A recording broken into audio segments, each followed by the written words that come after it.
although it's in a negative tone, it's there on the internet. For if someone listens to it or looks at it or concentrates at certain parts and gets something out of it and say, okay, I need to pray for this person or whatever, or then it's there on the internet.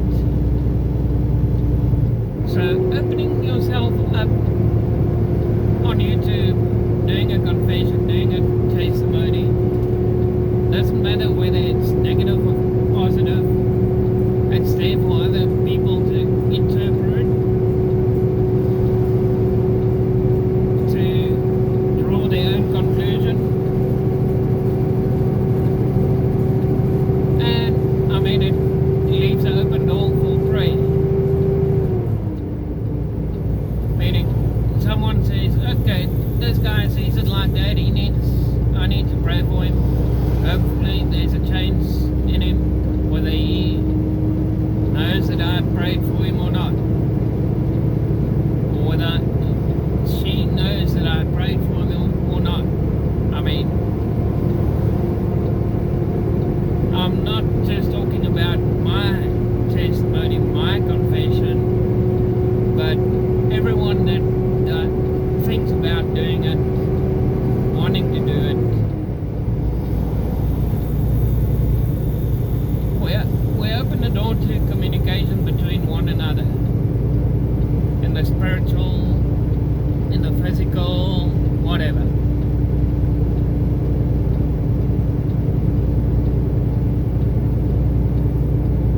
I mean, partly physical, partly spiritual.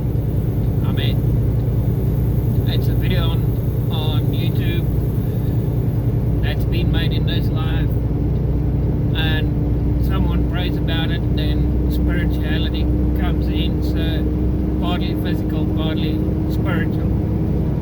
But yeah, and if there's no prayer involved, it's basically, oh, that's how he sees it, or that's how she sees it. I've always seen it in a different line of way.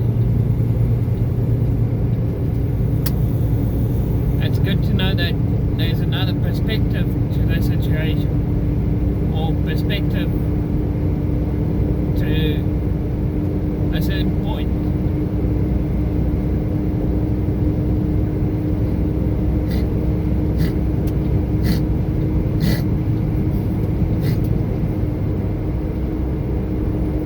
So if it comes down to that, if it comes down to why do a testimony, why do a confession? Are you making yourself a target in the world?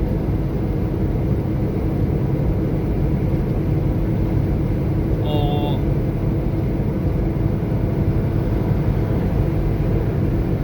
is it more like, oh, here's a comment from someone about my testimony, or whatever. It opens the door to communication, to pray, to counsel. You never know. The video can be there for 2 or 3 years, and God sends someone to listen to it or watch it and say, okay. I mean, God has got his own timing. It doesn't say, or it's not necessarily that the video is out there today and now people will start looking. Maybe no one is interested. In 5 years' time, a couple of people are interested. But yeah.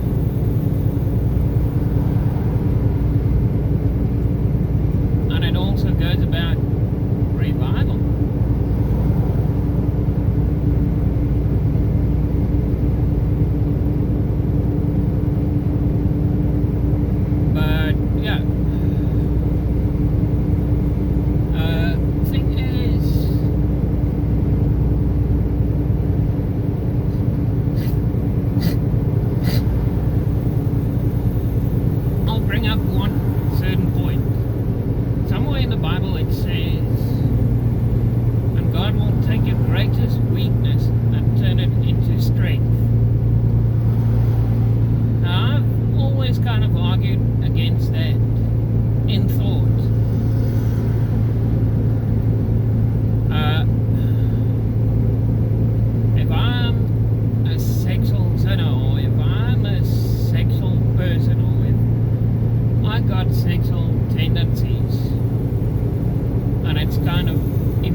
go and read Acts 13, it does state, I think it's Acts 13 where it speaks about marriage. It does state if you've got sexual desires, it's better to get married, to keep it inside of marriage. Yet, here's the contradicting part. Yet, if marriage leads to sexual sinfulness, then get out of it. Don't get married. So, yeah.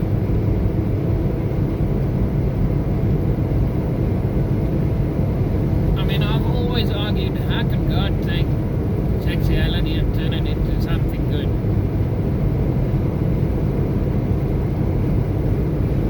I've always argued against that. How can God take your greatest weakness and turn it into strength? Let's say if you're a drug addict and that's your weakest point, how can God take your drugs and turn it into a strength, into positivity? Make you a doctor? Make you a nurse? Who knows? I'm not going to contemplate that or to say it is like that or it's not like that. Because if you've been a drug addict, then yeah, you know something about drugs, medication, meaning God can use you positively when you come out of it.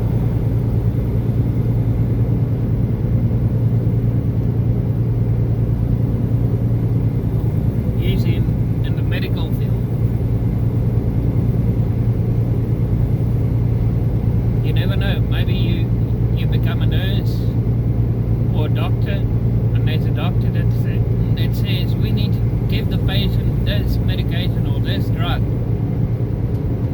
and you look at you spot something with your eyes in the details and say, sorry, but if we give that, this patient is allergic to that and this, that and that, and this drug has got those particles or has got those properties in it that will affect his or her allergicness. So yeah, in a way God can take your weakness and turn it into a strength. Oh, but you got sexual immorality. Remember, I said earlier, I argued a lot about it in my life. How can God take sexual immorality, which is your weakest point in yourself, in my case, kind of, and turn it into something great, something positive, turn it into a strength?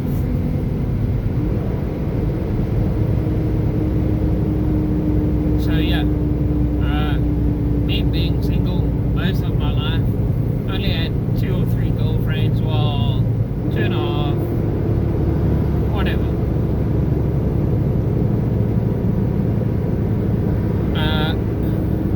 One was 4 or 5 months long at the age of 14, the other one was 5 or 6 months long at the age of 34.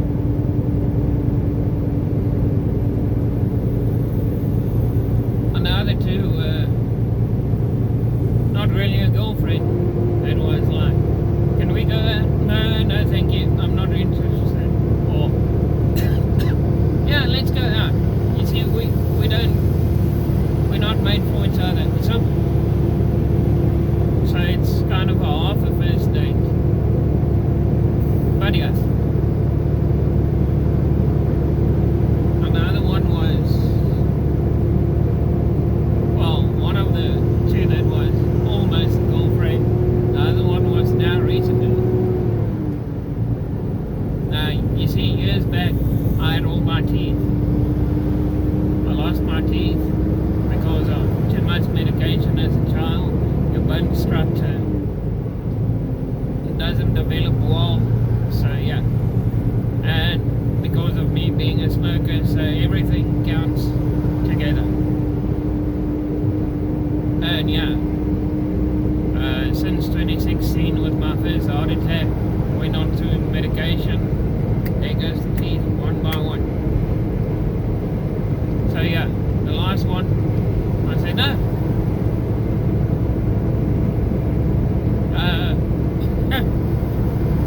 I think we made for each other, and she said no, I want to remain single for God. So yeah, that was it. Zip zip. So to a point and an effect,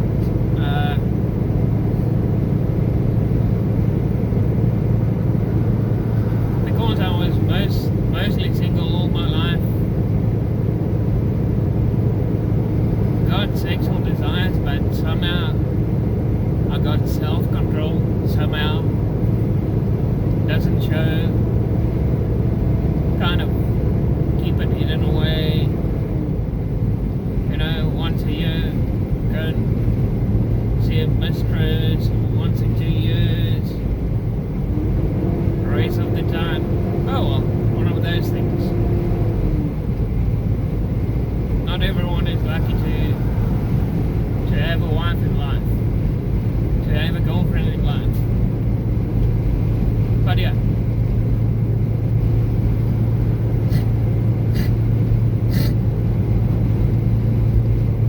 Even making this video, I mean, I know I'm not the best kind of person for video material.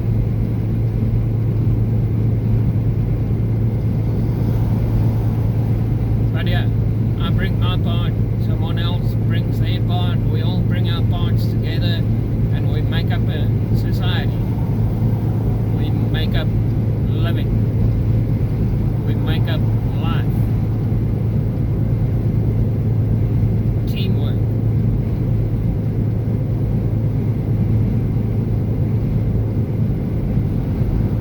I drive truck, someone else cleans toilets. Someone else cleans hotel rooms. Someone else does accounting. We all fit together in life. We all make life happen.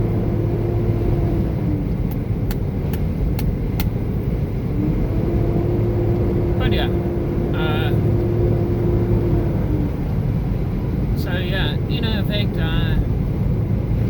although I tend to argue and thought about certain things like how can God take your weakest point and turn it into strength?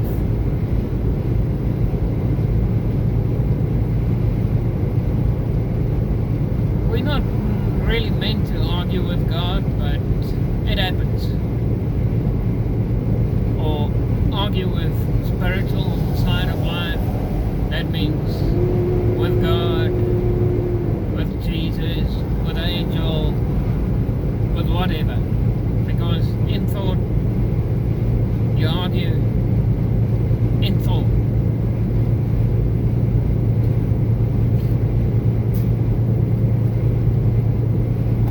So yeah, technically it's mainly only with God, because God is the only one that can hear your thoughts.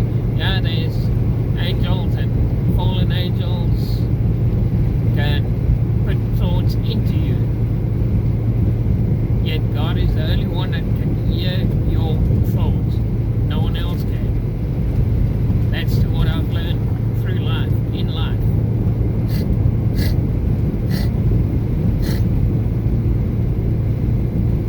So to pray about something in thought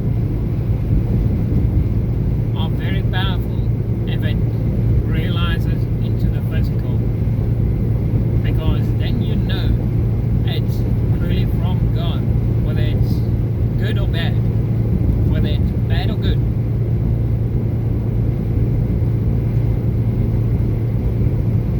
Mostly good, because I mean there's plenty of statements that says if it turns out to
sex. That's why women don't like me so much.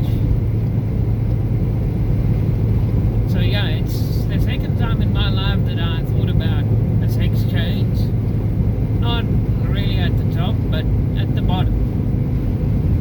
I mean, I still want to be a man, but I don't want my sexuality part to stand in the way of getting a girlfriend or wife, whatever. So yeah, being broken down if something goes wrong in life tends to change you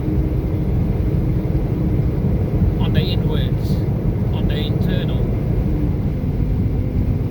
Tends to affect you on the inside. We tend to say, God, is it because of this, or is it because of that, or is it because of this and that? Why doesn't things work out? Why doesn't things pan out? But yeah, I mean, at the end of the day, I'm not a transsexual, but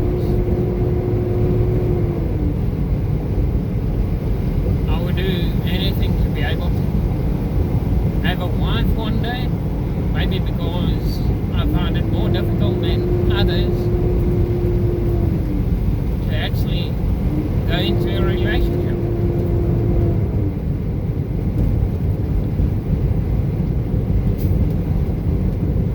Many a times I tend to, in life, that I tend to say, okay, I must think like this or like that to be able to communicate with the opposite sex in an easier way without them fearing me or looking down upon me.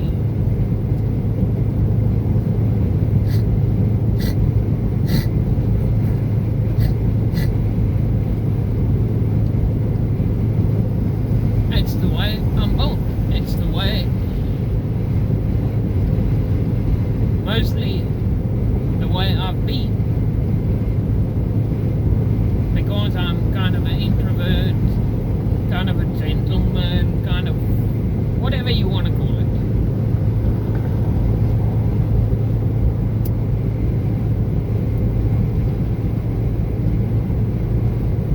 Maybe too much of a gentleman. I mean, I've heard many people say, Raymond, you've got a very good heart. You are a good-hearted person.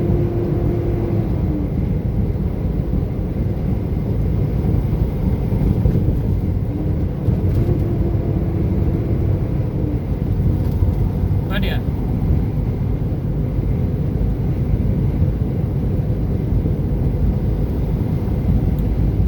It's just the way I am. Nothing I can do about it.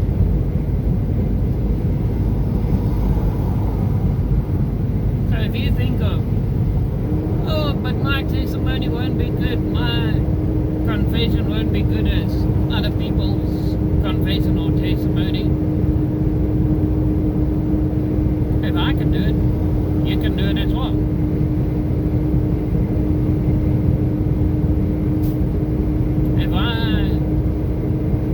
If I'm seen as being kind of ugly looking, then I've just done it. Meaning, if you're less ugly looking than me, then you've got nothing to worry about.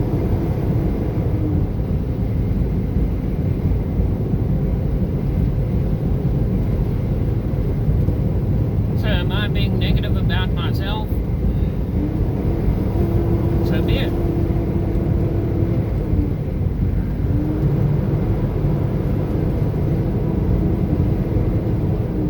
Or am I kind of saying, hey,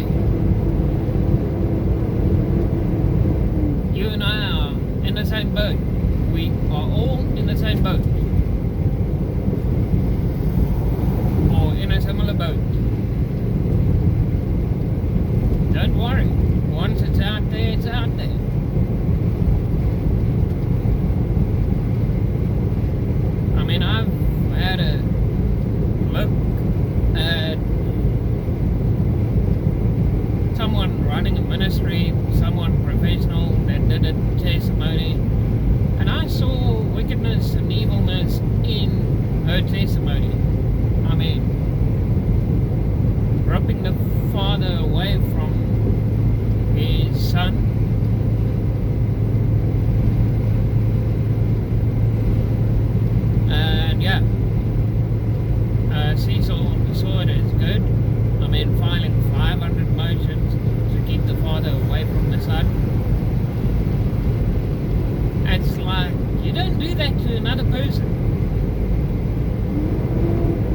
But yeah, she said it with proudfulness.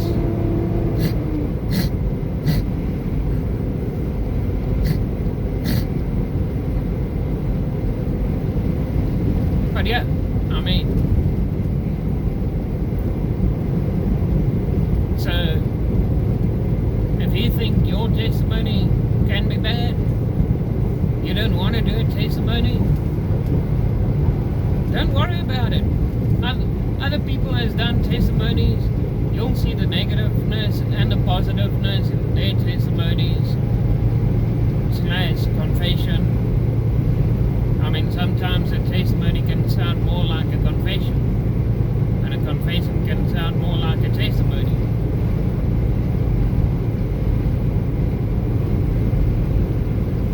Fact remains is once it's out there, it's information. It might help someone 40, 50 years from now. It might give someone a different point of view in life 60, 70, 80 years from now. Once it's out there, it's out there.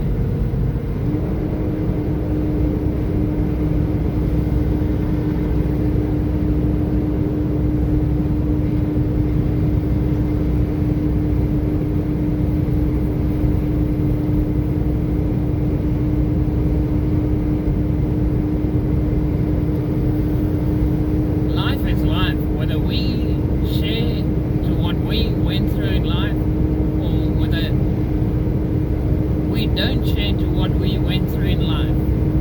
Life will still remain life.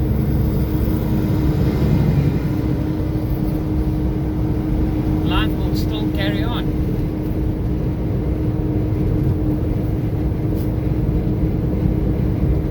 So why be shy about it? Maybe you got some secret to life that others needs to know. You might think, oh, no, this secret means nothing. It might mean something. It might open someone's wounds of 30 years ago to whatever you mentioned in a testimony.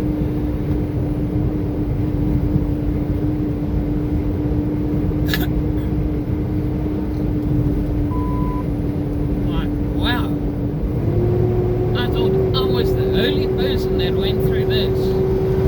Seems like there's more people that went through this who are going through this.